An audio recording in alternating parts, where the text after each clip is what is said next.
tem uma lesão, possa ser por uma pancada, possa ser por um micro-organismo, um xenobiótico, um vírus, qualquer processo indutório, né, vai gerar um processo inflamatório no organismo. Então, quando se gera o processo inflamatório, a gente tem os sinais cardinais da inflamação. Observa que é questões de provas de concurso. Então, lembre, então, quais os sinais cardinais da inflamação? Calor, rubor, tumor, dor, né, e perda da função.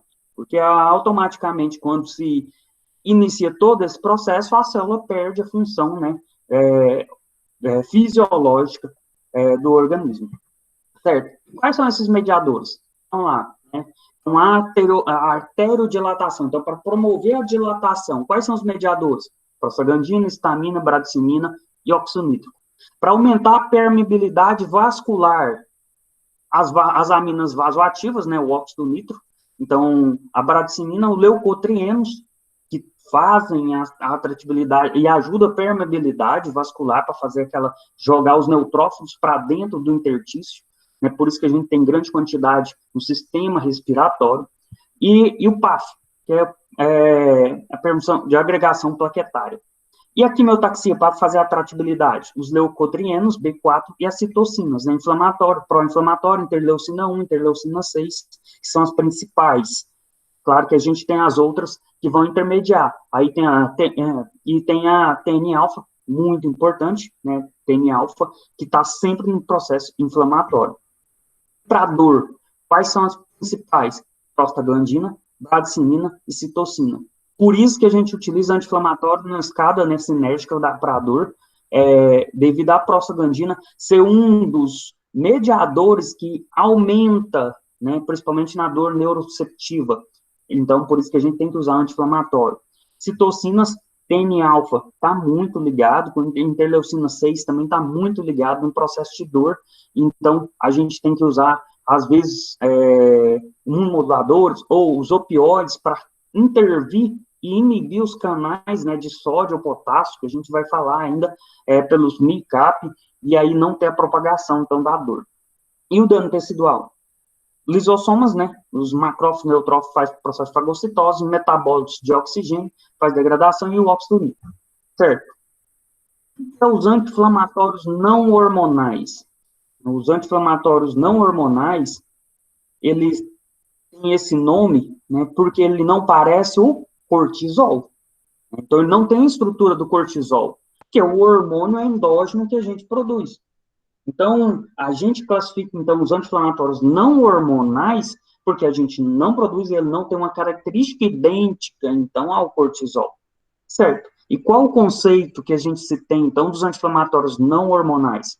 São representantes de um grupo heterogêneo de fármacos. A gente vai ver que tem várias classes, e nessas classes a gente tem que analisar se o paciente, às vezes, tem uma alergia de um ou não, qual a eficácia melhor de atuação de um ou do outro, porque a gente viu que tem vários tipos de receptores, né, das prostaglandinas, porque a gente tem vários tipos de prostaglandina, por mais que temos prostaglandina em todo o corpo, temos locais com maior predominância, por isso que a gente tem anti-inflamatórios que têm melhor atuação em certas regiões.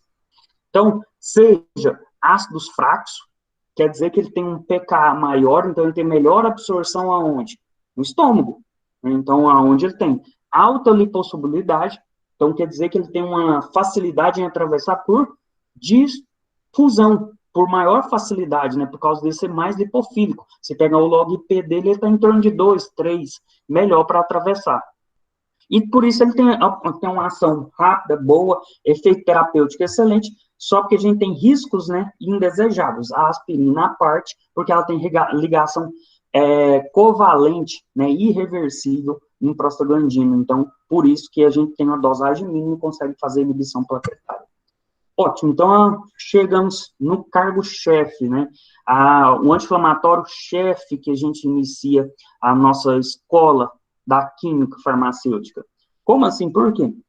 Primeiro, o salgueiro, né? O acetilsalicílico, ele é derivado da salina e ele vem da casca do salgueiro. Então, já se utilizava o salgueiro como analgésico, antitérmico, anti-inflamatório, desde, né, da década já lá de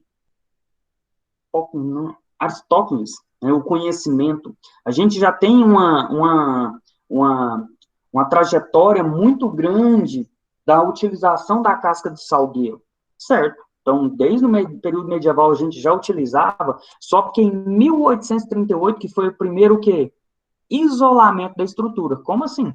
Foi em 1838 que em laboratório conseguiu se isolar o ácido salicílico da salina. Né? Aí já em 44, né, por teste, o Artergres, né, o Artergres, ele mesmo, ele foi o descobridor das doenças imunológicas reumáticas, né, a gente tem até uma fórmula de Artergres no VHS para determinações de patologia reumáticas, doenças crônicas, ele foi o primeiro a fazer o isolamento, né, no óleo, né, para poder administrar e utilizar, passar como pomada, né, nos pacientes. Porque ele foi o primeiro a determinar, ele foi um dos primeiros a determinar e tratar, né, esses pacientes com artrite reumatoide, lúpus, que a gente vê aí com gota, então você vê, ele já começava a utilizar, certo? Hofmann, né, ele é um alemão, e ele foi o primeiro a extrair a fórmula do AS, e aí veio a Bayer introduziu, manipulou e começou a produzir em grandes escalas, né, em 1900, e produziu o quê? Foi o marco da Bayer, né? 4 toneladas em 1900. Então, hoje a gente tem uma história muito grande com acetilsalicílico.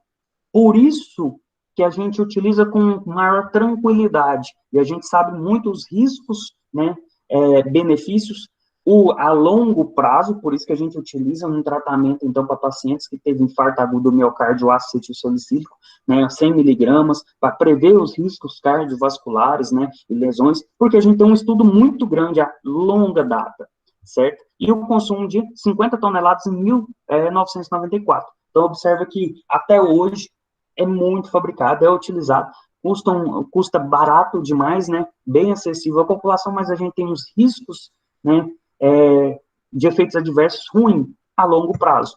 Certo? Por que a gente tem, né? Por causa da ligação dele, né, tem uma ligação irreversível, isso compromete ele, certo?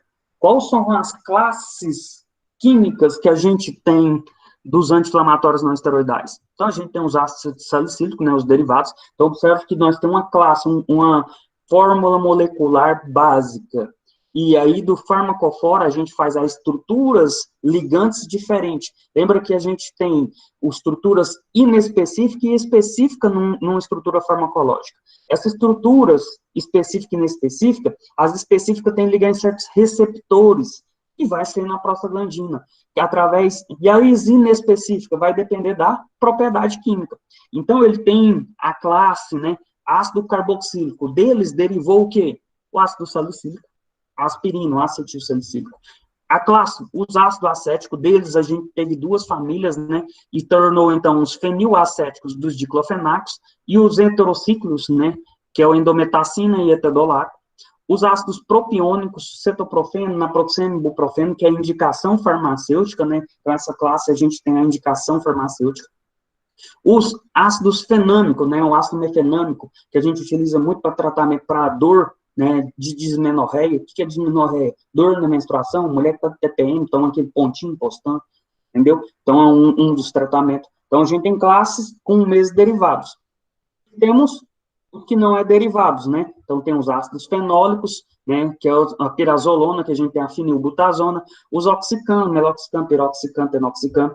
Os não afídicos, excelente, com alta potência, né, na bumetona, na mesolida, tem extrema potência, né, muito excelente. O risco dos metabólitos dele tem muito nefrotoxicidade. Então, por isso que a gente, mais excelente na indicação num paciente com dor, né, num dor de gota. E os coxib? Os coxibes, né, hoje a gente tem, então, COX-1, COX-2. O COX-2 é extremamente seletivo do processo. Lembra lá, COX-2 é indutório, COX-1 é constitucional. Então, eu induzi o meu processo inflamatório. Então, teve, sim, uma modificação molecular, os coxibes, e a gente teve uma alta seletividade, então, pela COX-2. Então, celecoxib, roficoxib, valcoxib, e assim os outros. Então, final coxib é sempre da seletividade, né, de COX-2. Certo? Qual que é essa tabela aqui, a gente coloca uma tabela, né, dos fármacos, a utilização e a classe, então, quais as propriedades, né, dos ácidos salicílicos, que são os derivados, e outros fármacos anti-inflamatórios não esteroides. Então, você pega o ácido acetilsalicílico, né, ele tem uma meia-vida de 0,25 horas. Se você computar isso, então, em minutos, né, a gente vai atravessar, então, em torno de 40 minutos, né, 0,25 horas. Vamos fazer, então, o cálculo, vamos olhar aqui em quanto tempo minutos vai dar. Multiplica, então, por 60, a gente tem 15 minutos. Então, a meia-vida do acetilsalicílico, né, ele tem o quê? 15 minutos. E a dose inflamatória dele, ele tem que ser de 1.200 a 1.500 miligramas. Então, dia. Então, é uma dosagem muito alta. Então, o paciente vai ter problema gástrico nessa dosagem. Por isso que hoje a gente não utiliza o acetilsalicílico como anti-inflamatório.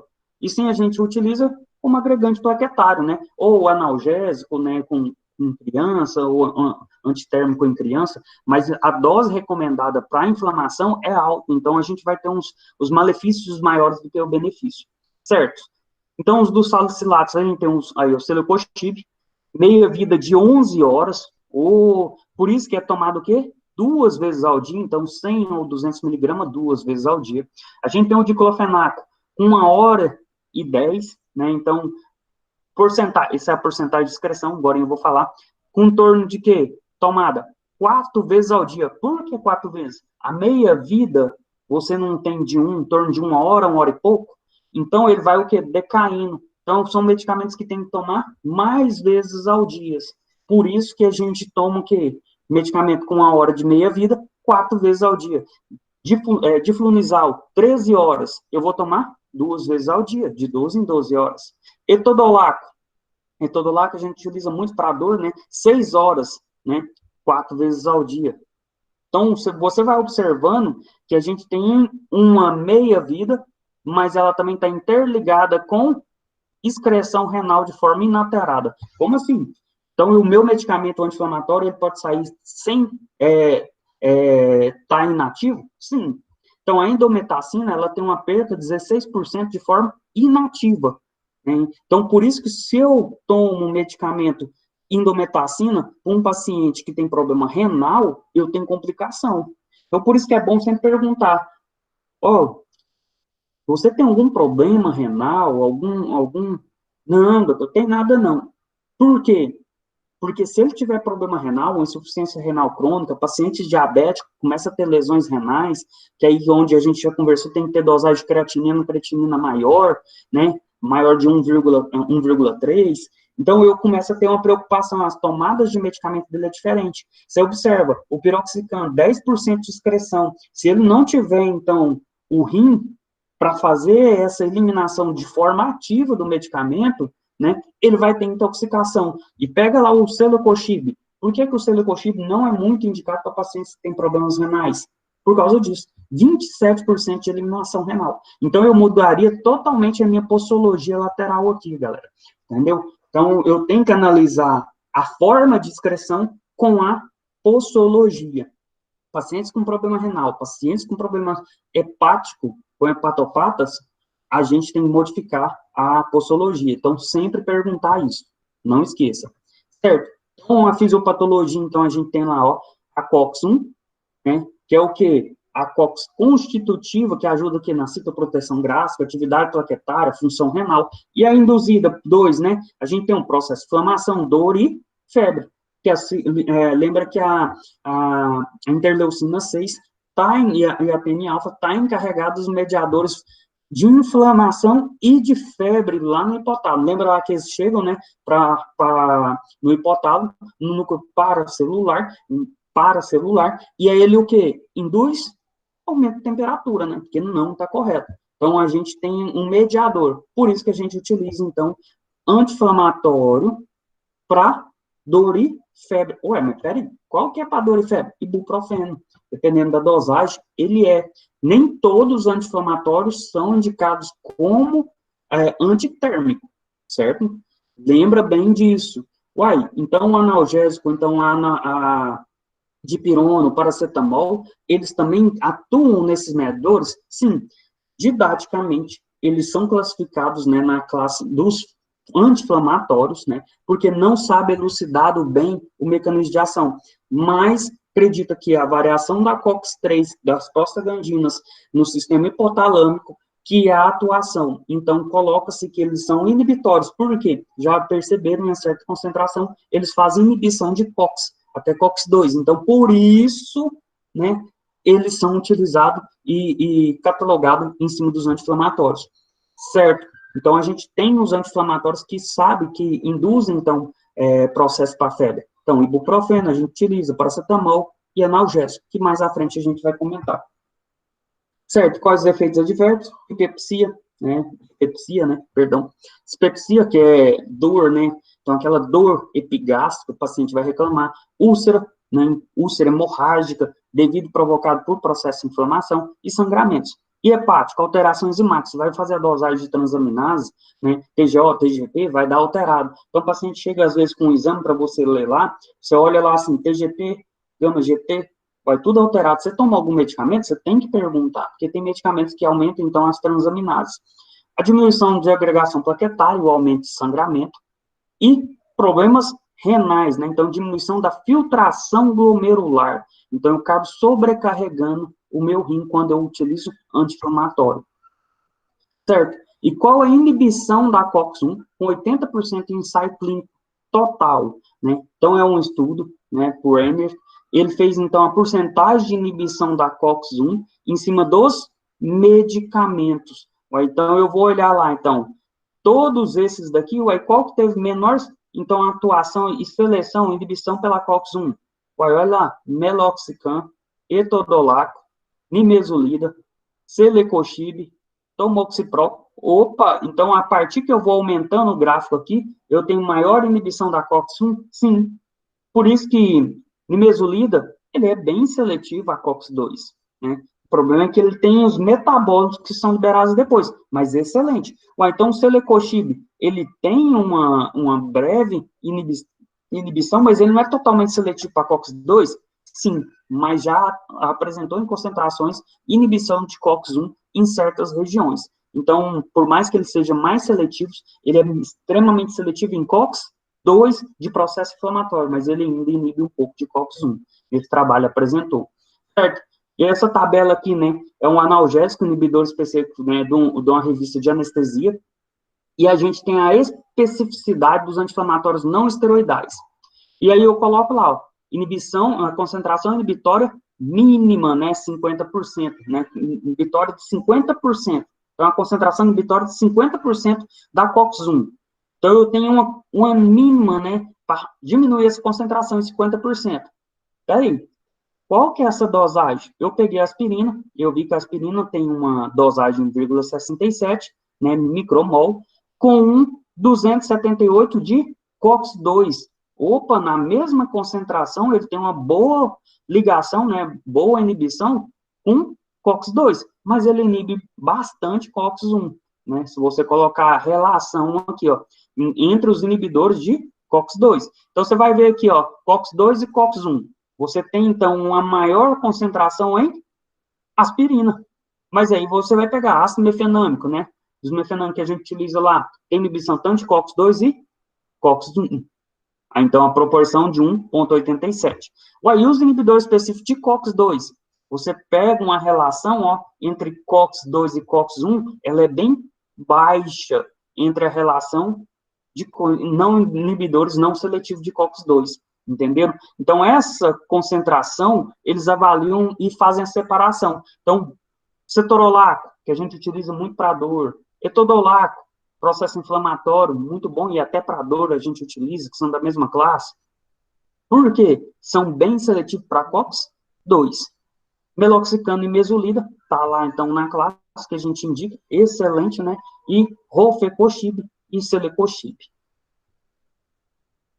Certo? O acetilsalicílico, né? Raramente a gente utiliza, então, como anti-inflamatório, mas da classe dele a gente utiliza os derivados quem? Ibuprofeno ou naproxeno. Então, são excelentes. Naproxeno a gente utiliza bastante em processos de inflamações articulares. O ibuprofeno também, só porque o ibuprofeno ele tem que ser 600 miligramas 4 vezes ao dia, para ter uma melhor eficácia como processo inflamatório em articulações, certo? E o naproxeno 100 miligramas 2 vezes. pKa dele, 3,5, então ele tem uma boa absorção que estomacal e intestinal. Se ele tivesse um maior pKa aqui, ele tinha uma maior absorção só estomacal e não intestinal. Então ele tem uma difusão entre os dois, com nível plasmático de 1 a 2 horas, né? Que liga bem à albumina. Então eu posso ter medicamentos que podem competir por ele, certo? Mecanismo de ação irreversível, lembra bem que isso é questão de prova de concurso. Inibidores irreversíveis, não seletivos da COX, né? COX-1 e COX-2 é utilizado como inibidor da agregação plaquetária. Então, a gente tem um tratamento, né, se fosse um processo inflamatório, a gente utilizava de 8 a 10 dias. Como na agregação plaquetária, 100 miligramas a gente usa como uma forma preventiva de outros infartos. 100 miligramas todos os dias na hora do almoço. Por quê? Evitar riscos, né, na verdade, de úlcera gástrica, gastrite provocada por medicamento. Então, é um analgésico, se diminuir, então, por diminuir a inflamação. Antipirético, né, inibe, então, as interleucina 1 e interleucina 6 na região hipotalâmica, só porque a gente não utiliza tanto devido, mas em crianças a gente utiliza. Né, em adultos, que eu falo, não utiliza-se tanto. Né, a dose analgésica é o quê? 650 miligramas, ou de 600 a 650 miligramas a dosagem analgésica. E anti-inflamatório é de 1.000 a 200 miligramas, ou 1 grama e 2 a 1,5 grama. Então, a gente tem uma boa. Qual a contraindicação? Hemofilia. Né? Porque hemofilia, a pessoa já tem um distúrbio na coagulação, e aí ele acaba perdendo, então, tendo hemorragias. Então, a gente pega, o que acontece? O acetilsalicílico, né, ele sofre hidrose, né, hidrólise em vivo, né, quando cai lá no estômago, ocorre uma oxidação, e aí ele começa a criar os seus metabólitos. Quando ele atravessa, então, né, cai na corrente sanguínea, o ácido salicílico, ele converte em 4 metabólitos, certo? Então, eu vi que eu tenho, então, o salicilato metila, né, que a gente até tem o salicilato metila, que é uma parte ativa do medicamento, que a gente tem um creme, né, para vender, que é creme anti-inflamatório, salicilato metila, e a gente tem um ácido saliúrico, que é 80%, que é excretado, o sacil, né, glucoronídeo, que é excretado, e o fenólico, que é excretado. Então, observa que a gente tem um derivado importante, que é o que tem maior eficácia, né, os outros são excretados. Então, a gente fala então do celecoxib. Celecoxib, a gente é inibidor seletivo da COX-2. Quanto que a gente vai utilizar? Pacientes com artrite reumatoide e osteoartrite. Por que a gente utiliza? Porque esses pacientes vão utilizar a longas datas, né? E eles, para evitar risco, né, de erosões gástricas, né, úlcera gástrica e gastrite, se indica mais. Ele tem um poder aquisitivo maior e é de restrição de controle especial. Antigamente não era, né? Mas devido os seus riscos, né, o risco de síndrome de Steve Jobs, né, que é uma necrose epidérmica que acontece, né, que ele tem uma eritemação generalizada, né, com aumento de erupção cutânea e descamação, ele tem descamação da pele, né, até bolhas de membrana mucosa. Então, devido ao quê? A causa desse medicamento. Aí se tirou, né, do mercado a questão de livre comércio e restringiu ele, né. Então, pode apresentar reações diversas gastrointestinais, mas bem poucas. O enterocoxib, inibidor COX segunda geração, ele já tem uma meia-vida de 22 horas, toma-se uma vez ao dia, né? Só que tem que fazer monitoramento da função hepática, né? O diclofenac, se ele fizer uma associação, mas mesmo assim ele aumenta muito as transaminases. Indicação, gota, alívio de dor, músculo esquelético, contratura muscular, muito bom. Né? Paciente que tem, pega-se peso demais, lombocitalgia, além dele tomar, às vezes, uma injeção de corticoide, precisa a longa data, é um medicamento bom para se utilizar, o enterocoxib. Meloxicam, inibe COX-2 mais do que COX-1, mas eles são mais seletivos para COX-2.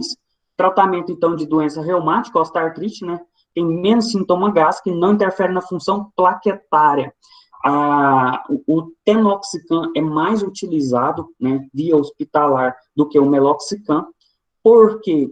Porque se percebe que ele tem uma boa ligação com prostaglandina F, né, de musculatura uterina e musculatura lisa. Então, a gente tem uma boa, por mais que tenha atuação no processo inflamatório, ele tem atuações em outras prostaglandinas. Por isso, que um dos preventivos em tratamento para TPM, a gente usa o tenoxicam e não o meloxicam. O meloxicam, se você olhar na bula, ele tem lá, ajuda, né, na musculatura lisa, mas percebe-se o tenoxicam melhora a atuação nessas prostaglandinas, por isso que se utiliza ele, então, como preventivo no tratamento para TPM, mulher com síndrome síndrome pré-menstrual, né, então, TPM, ou então um transtorno disfórico pré-menstrual, que aí já tem que usar um antidepressivo junto com um anti-inflamatório, e aí é uma boa indicação. O valdecoxib, né, inibidor seletivo da COX-2, está junto lá, e ele tem um risco maior de quê? Síndrome de Steve Jobs. Ele tem um risco cardiovascular maior de lesões, porque ele inibe, né, as prostaglandinas cardíacas, e isso compromete muito a vascularização, por isso que foi tirado esse medicamento, ele foi mais restrito e ele não tem muita indicação, porque ele é o que mais acontece assim.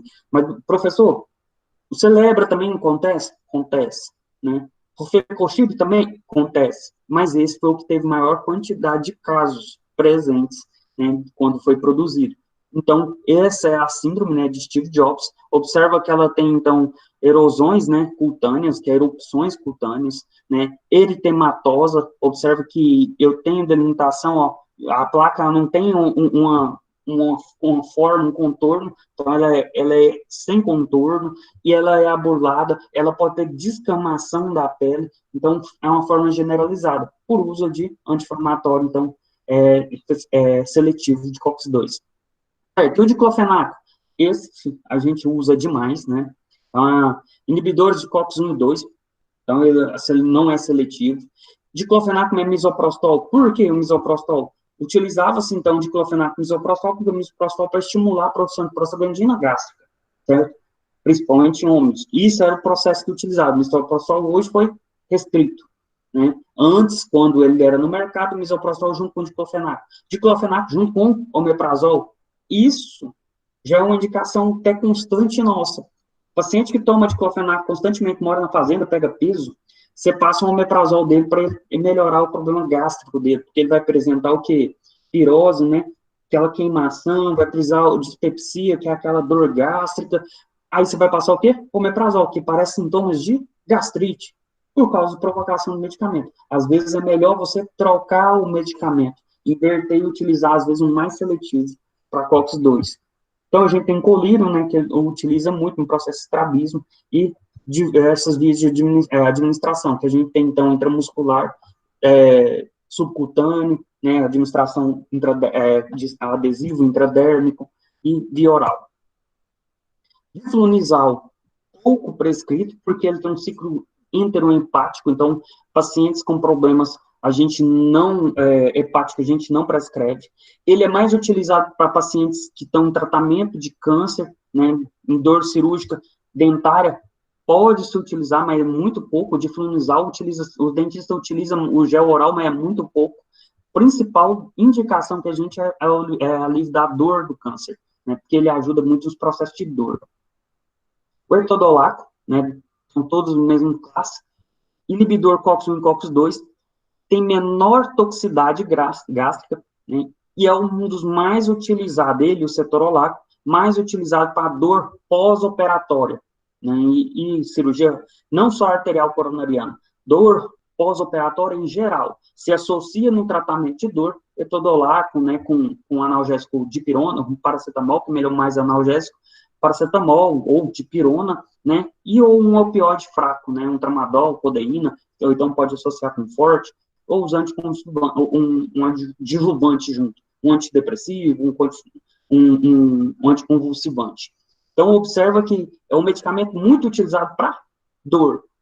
E o etodolac a gente utiliza também como processo inflamatório, né?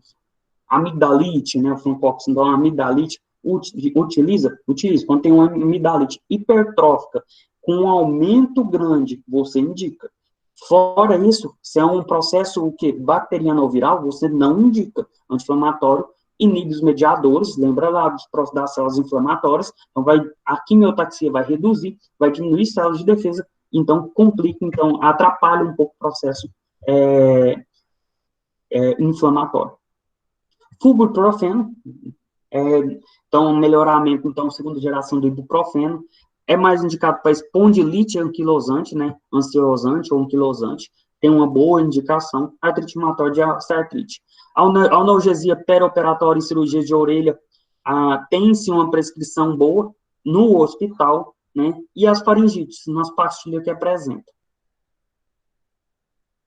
O ibuprofeno, esse farmacêutico é prescritor, então ele tem lá na UBS, né, você vende na farmácia, né, equivalente ao acetilsulfite em processo inflamatório, tem a analgesia em dose baixa, então você vai pegar ele de 400 miligramas, ele tem uma dosagem analgésica 3 vezes ao dia, então fechamento do canal arterial em prematuros, quando não tem um fechamento, se utiliza ele, por isso que a gente não utiliza anti-inflamatórios antes dos 6 meses, porque a gente não pode antever esse fechamento prematuro, né, do canal arterial. Então, antes dos 6 meses, a gente não utiliza anti-inflamatório em criança, tá? Irritação, sangramento gastrointestinal, esse não tem como. Né? Ibuprofeno, mas a AS diminui o efeito anti-inflamatório, a associação dos dois, porque ele tem a competição pela proteína plasmática. Então, há uma competição pelos dois, então não é boa. Então, o paciente que utiliza o acetilsalicílico na hora do almoço, você tem que alternar os horários de tomada, para evitar, então, um pouco dessa perda de eficácia. Ele não tem um aditivo, né? Aqueles sinergismos de adição, não. Ele tem uma diminuição por causa de competição. E endometacina? Inibe fosfolipase A2, A, né, e C. Uai, então é ótimo? Ótimo. Ele é ótimo. Só porque a gente tem muita provocação de diarreia e hemorragia gastrointestinal e pancreatite com ele. Por isso que a gente não indica, né, em grande quantidade. O paciente, quando está com gota, utiliza. Numa crise gotótica, né, a gente fala crise podagra, aqui a crise podagra, o paciente está com um hálocos aumentado, a gente utiliza indometacina, né, infecções reumáticas, mas fora isso, no dia a dia, num processo inflamatório articular, a gente não tem uma boa indicação. Cetoprofeno, né, uma dosagem, além de inibir a COX-1 e COX-2, ele é bom também na lipoxigenase, que é das vias respiratórias, na produção de leucotrienos. Então, é um excelente medicamento que a gente indica em processo respiratório, certo? Então, por mais que eu tenha aqui, ó, artrite, artrose, gotas, que você vai ver todos os anti-inflamatórios não esteroidal para indicação para eles, a gente tem uma indicação para processos inflamatórios, porque ele inibe, então, o processo das lipoxigenases, que vai produzir menos leucotrienos, e aí melhora até um pouco o processo da tosse, né? Então, aquela paciente que está com pneumonia, vai passar um anti-inflamatório, cetoprofeno é uma boa indicação. Dismenorreia tem uma boa atuação em musculatura lisa, ele é bem utilizado também quando a mulher está no TPM, né? Então, tratamento para dores, né? Ou antes da menstruação, ou na menstruação, o cetoprofeno tem uma boa indicação junto com o ácido mefenâmico. E o tenoxicam, então os 3. E o cetrolac é indicado mais como analgésico, né? Esse é os grandes prescritores, o maior toragesic aí é os dentistas, né? Sem dúvida. Excelente, tem ele sublingual, então põe sublingual, muito bom para eliminar dor. Né? Sendo que a dor do cetrolac, ele tem uma boa inibição, né, dos nociceptivos, né, a dor nociceptiva, e até um pouco mista. Por isso que é muito associado a ela. Nabumetona é um profármaco, tem uma excelente absorção, né, uma alta lipossolubilidade, uma meia-vida de 24 horas, causa menos lesões gástricas, né, e uma excelente indicação, né, pacientes com, mas por que se não acaba indicando? A experiência, o preço dele, os próprios profissionais não têm tanta experiência, então acaba não indicando tanto ele. Naproxeno, esse aí é cargo-chefe, quase indicações reumatológicas, né? Então, a forma de liberação prolongada de suspensão, hoje a gente tem até o naproxeno, que é o Vimovo, junto associado com o esomeprazol de magnésio, que já ajuda com um protetor gástrico, que é um da bomba de próton. Então, fração livre maior em mulheres, então você percebe uma melhor eficácia no tratamento de articulações e dores, por isso que reumatismo, né, dores, processo reumático, lembra lá que é mais presente em mulheres, a gente tem uma boa eficácia maior, por isso que a gente utiliza mais ele em mulheres do que em homem. Oxaprazosina, né, meia-vida longa demais, então levemente uricosúrico, né, potencialmente útil na gota, mas a gente não vê tanta prescrição. Então, na crise gotótica, ele ajudaria, porque a gente tem formação de ácido úrico e excreção de ácido úrico. Então, você tem que modular os dois, né? Então, a gente tem um tratamento para gota, você vai usar lopurinol, que vai inibir a formação de ácido úrico, mas ele não vai fazer a excreção de ácido úrico. E para utilizar, né, a gente tem um narcarizina, que é femopresona, esse eu não lembro bem, pouca indicação, na farmácia eu nunca vi, que é o quê? Que ajuda na excreção de ácido úrico. A gente vê mais o litocídio para correção de pH, alcalinização para aumentar a liberação de cristais, e o ácido úrico aumenta muito, e o chá de quebra-pedra. Mas a gente não usa isso, não vê isso, né? Então, a oxaprozosina é um bom tratamento na utilização. Meia-vida longa, você toma um comprimido ao dia só. O fenilbutazona, né, muita toxicidade, hepatotóxico demais, pouca prescrição, né, raramente utilizada. E o piroxicam, muito bom, né, muito utilizado, só porque ele inibe a migração de leucócitos e função linfócita, então, processos inflamatórios, então, quando é articular, é bem indicado. Percebe-se também a utilização de piroxicam, que ele tem uma modulação das prostaglandinas musculares, e ele traz um relaxamento muscular, mas ele tem maior risco de sangramento. Então, tem uma grande indicação reumatológica. O sulindaco é um profármaco, né, com ciclo entérico. Então, tem que perguntar aos pacientes se ele tem problema hepático. E doenças reumáticas, polipose intestinal, né, ele ajuda, já tem estudo mostrando que ele trabalha, né, inibindo as células migratórias inflamatórias no processo de quê? Do colo, né, e no processo de câncer de colo, de mama e de próstata, ele inibe, então, o desenvolvimento, né, dessas células, ou então quer dizer que certas interleucinas que combatem, então, são favoráveis? São. Então, a gente tem a interleucina 10, ela tenta regular a interleucina 12, então ela faz um feedback. E aí, quando está se desenvolvendo, então, a célula cancerosa, o organismo tem que fazer essa correção. E para fazer essa correção, eu tenho mediadores. E o sulindaco, né, ele não inibe. Então, já se percebeu a utilização em uma questão favorável. E, como tem um ciclo entérico, aumenta as transaminases. Tenoxicam, né, inibe COX-1 e COX-2, já falei sobre ele, então, muito utilizado, excelente, né, para tratamento e utilização endovenoso, né, que pode ser utilizado, e musculatura lisa. Então, uma das utilização também para dismenorreia. O tiaprofeno, né, inibe a absorção de ácido úrico, né, então a gente pode, então, utilizar o tiaprofeno em tratamento de pacientes com crise de gota, né, que vai inibir a reabsorção e vai ajudar a eliminar. A atometina não utiliza, né, a nós aqui. O azoprazona e o carprofeno, né, tem a tendência a provocar a granulocitose, diminuição, então faz uma leucocitose, uma leucopenia, né, diminui as células de defesa, por isso a gente não utiliza tanto. Farmacologia clínica do usuário. A gente tem que avaliar o que na hora de indicar? Toxicidade e custo. Antitérmicos, todos, mas você percebe que uns têm maior atuações em prostaglandinas neuronais do hipotálamo e inibe mais, analgésico e anti-inflamatório. Então, eu tenho que fazer uma avaliação. Quando eu vou indicar, eu tenho que indicar artrite reumatoide, espondilite, gota, né? Eu vou passar. Por que que coloquei? Exceto acetilsalicílico. Acetilsalicílico percebeu algumas precipitações e pior, então, questão de tratamento de gota. E por ligação irreversível, eu tenho mais comprometimento, então, de risco, né, hemorrágico. Por isso que a gente não utiliza. Dismenorreia, então, dor, né? Mulher vai menstruar, tem muita dor. Ibuprofeno, ácido mefenâmico, tenoxicam, né? Excelente na utilização. O síndrome de Bartter tem a produção exacerbada de prostaglandina I2 e E2, né, fazendo vasodilatação renal, aí eu utilizo o quê? Endometacina. Aí eu utilizo. Fechamento do canal arterial, né, e desvio, hipertensão pulmonar, porque tem excelente ligação com prostaglandina E2, eu utilizo endometacina. Então, tem esses medicamentos que têm pouca prescrição, esses anti-inflamatórios que têm pouca prescrição, eu tenho exclusividades em alguns síndromes e algumas indicações patológicas para prescrever ele.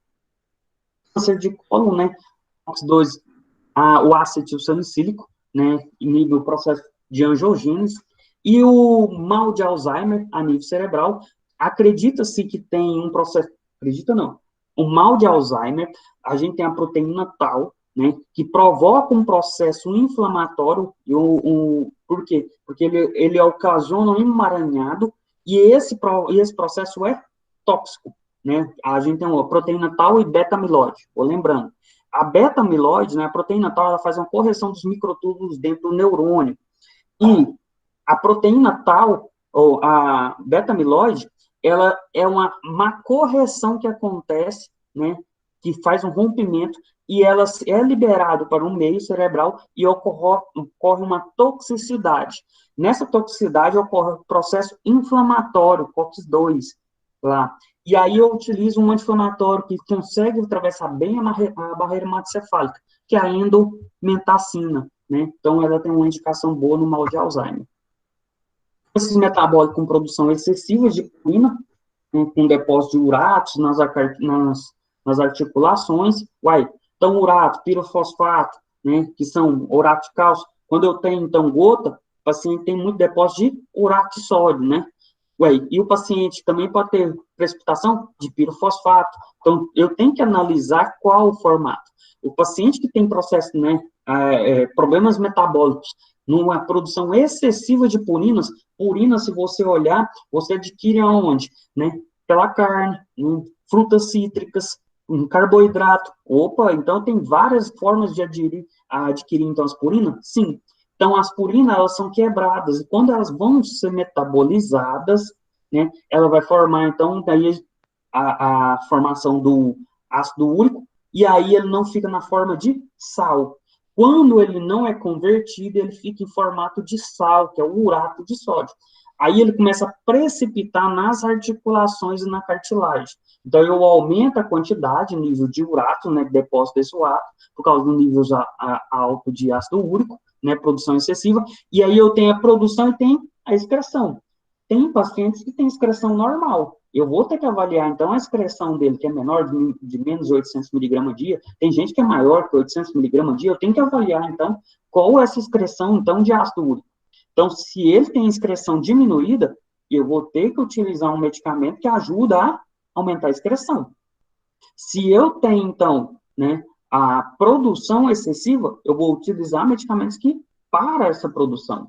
Então, por isso que eu tenho duas formas de tratar constantemente a gota, né? E a formação de cálculos acontece muito. Eu tenho muita formação de cristais de ácido úrico no rim, porque está em excesso.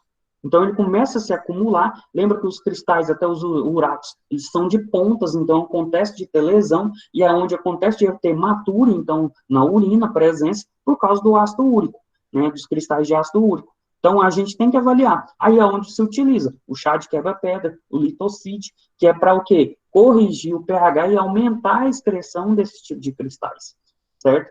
A prevalência, então, a gente tem de 25 a 35 casos por 100 mil pessoas, né? Então, o mais comum é em homem, a prevalência dela, um fator genético ligado. O alívio da dor, né, na prevenção. A gente utiliza o quê? No tratamento da dor aguda, anti-inflamatório não esteroidal e colchicina. Então, esses dois a gente utiliza na crise, né? Então, o paciente vai chegar com uma crise podágra, um dedão, às vezes, em algumas cartilagens inflamada, aumentada, que às vezes no médico ele faz o quê? Ele faz punção e retira, para ver se a presença de cristais desse líquido, né? E ver, então, retirar um pouco o edema da dor. O que na farmácia, se chegar lá para você? Anti-inflamatório não esteroidal. Que jeito? Maior dosagem, entendeu? Passar o Celebra, vai utilizar. né? Você vai passar o naproxeno, maior dosagem. Então, ibuprofeno, maior dosagem. 600 miligramas, 4 vezes ao dia, entendeu? E tratamento de crise. Então, eu vou fazer uma associação para melhorar. E colchicina. Colchicina, 3 comprimidos ao dia. Então, de 8 em 8 horas, durante 5 dias. Então, o tratamento dele é 1,5 miligramas dia. Aí, depois que ele sair, então, da crise, aí eu entro para prevenção. Por quê? Para inibir, então, a síntese de ácido úrico, né, que é o halopurinol, e aumentar a excreção renal, né, que é os agentes úricos úricos, que é o quê? Ó, a nacarizina, que eu falei, ó, benzopromarona, né, a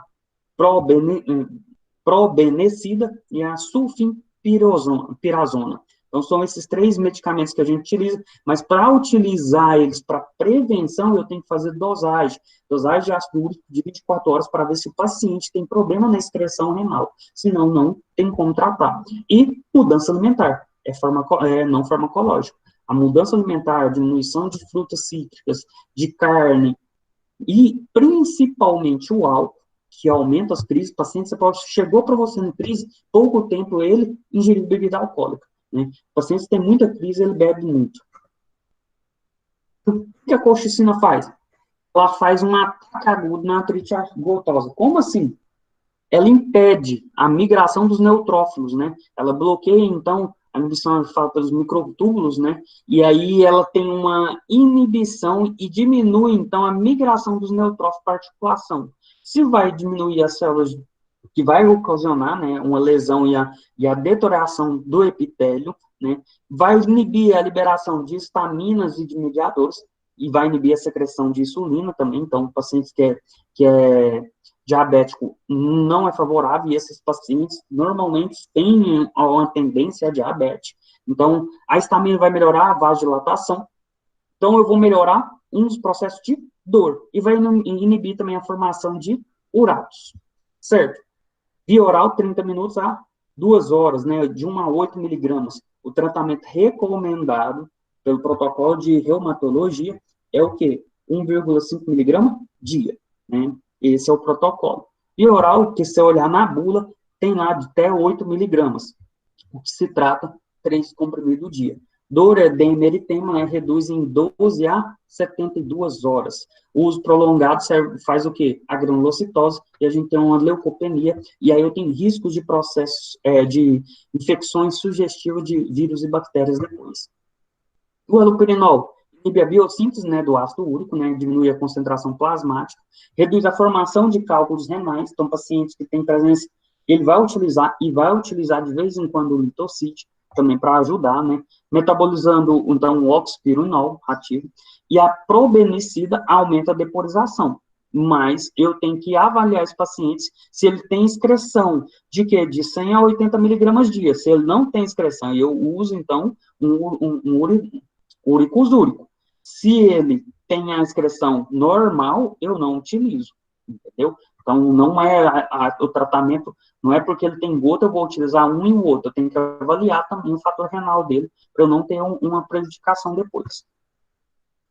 Então, a gente aumenta a excreção, né, ácido úrico, 85 a 95% de ligação plasmática, inibe a reabsorção, então, de diversos ácidos orgânicos, né, no túbulo, então, aumentando a excreção de ácido úrico, e deve-se evitar o uso junto com AS e evitar dieta. Então, não tem como